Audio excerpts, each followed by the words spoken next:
digo si me siento solo o demasiado lleno de rayadas ridículas con las que me flagelo.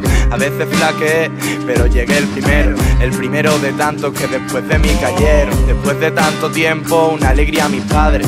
Hoy me siento fuerte, pero no mejor que nadie. No mejor que nadie, a veces la cagué. Pero hermano, pa' cagarla nunca es tarde. Ya perdí la fe, no creo en la paz. Creo en personas que apuñalan por detrás sin más.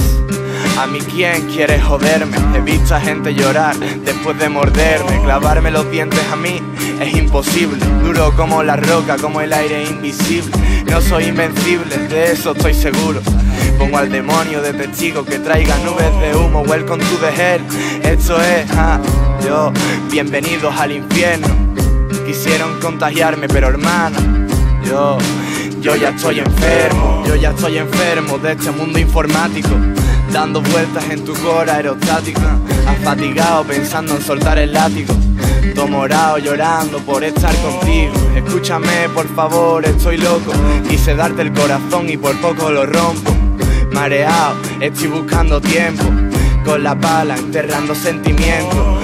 Puta droga, bendita poesía. Ahogado en este mundo con tanta hipocresía. Cara de susto, boli en las manos, decorando el mundo triste donde habitamos. Y así vamos, me estoy muriendo. Tic tac, se acaba el tiempo.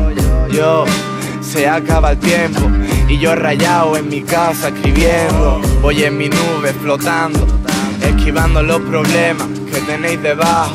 Los veo llorando, buscando las respuestas. Las llaves en los bolsillos, las puertas abiertas.